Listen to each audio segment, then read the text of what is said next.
Good day mga ka-GT sa kalam. At ayan po, naisipan ko kumain na ring hapon, magpapawis at pumanik sa lagi kong tinatambayan din dito sa meron lang sa Kalamba, Soliviento. Ayan, paipahinga lang po tayo dyan after ko mag-ahon at gumamit ng pinagbabawan na teknik. Hingal, medyo malala. At ayan, lagi ko pong ginagawa yan every other day tapos bold pa yung ride ko sa Sunday, pagka wala po akong drive at wala po kami lahat magkakapatid, at ayun, si Manager number 1, Manager number 2, ayan, inayos-ayos ko lang po yung bike ko, mekos-mekos lang po, tapos ayan po yung Soliviento, meron pa akong tinatanaw dyan na sana mapayagan ng bikers dyan, napataas po niyan. Sigurado po, gagaya ako sa mga ibang mountaineers na maglalakad. Papanig dyan. Ayan po. Masarap po dyan. Kabilang Soliviento. Tapos ayan, bumaba na po ako. Siyempre, dahan-dahan po tayo dyan kasi padusumbulan ng Soliviento. Ayan, kaya kung puno na yan, gawa nung anin mo ko. Nakikita ko, medyo pwes na po ako. After po niyan, ayan, tumambay naman po ako.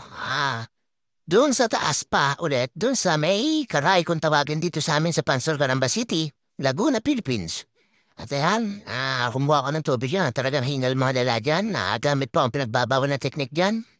Palusong, gumamit na po ako ng pagbaba sa bike. At ayan, may gusto lang po ako dyan. Tapos may nakita po ako mga estudyante dyan na gusto mag-aral. Sa Barreto, tawagin dito na school namin, dahil elementary at high school. At dyan pa uuwi at kita ko po yung pagod nila. Kaya niloko sila, ate, tambay muna, maaga pa.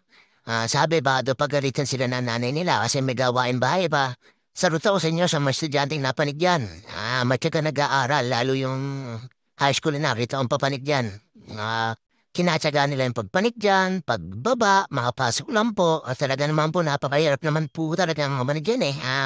Umahon na naglalakad tapos ayan, siyempre hanap po ako na maihiyan dyan. Tago po ako sa camera, mga dito sa alam at nakakaya naman po, makikita niyo akong umihi. Yan po yung pinata sa may sitio haray kung tawagin. After ko po dyan, buhamit ako ng pinagbabaw na teknik, pababa.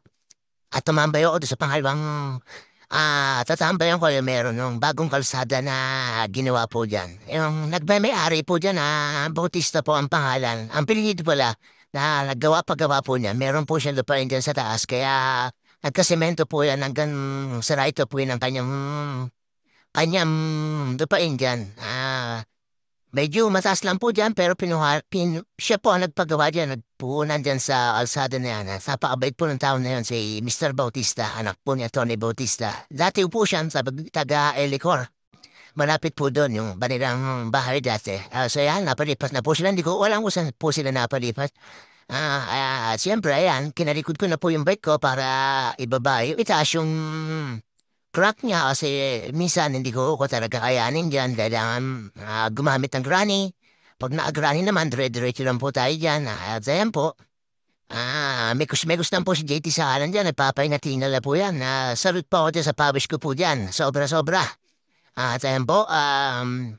May lang po lang tayo dyan. Tambay lang po tayo. Pakuit lang po. Pahangin. At ang sarap naman po kasi dyan. May peace of mind dyan. Talagang pag pumani ka dyan, ikaw lang. Tapos wala ka marinig na kundi huni ng mga ibon, minsan ahas, marinig mo. Tapos ayan, tumayo na po ako dyan para gumamit na ako ng pinagbabaw na teknik, bababa.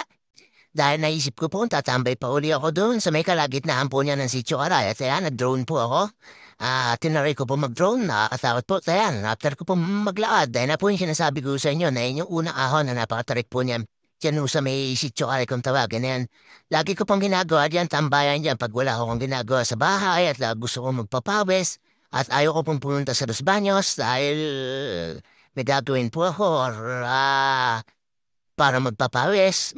Ayan, at para hindi ko mawala yung stamina ko, ayan ang lagi kong ginagawa. Lalo pag wala kami lahat magkakapatid. Siyempre, ang mga manager ko, pag walang lakad, ayan, lalo pa pag Sunday, lalo akong wala dyan, libre lang pag napaluwas kami. Ayun lang, mga dito sa kanan, shoutout po sa inyong lahat. At siyempre, magpapaalam na po ulit tayo hanggang sa next ride po or next gala, mga dito sa kalam. Ayun lang po yung lagi kong ginagawa. Buhay, #singer, jowa na lang ko.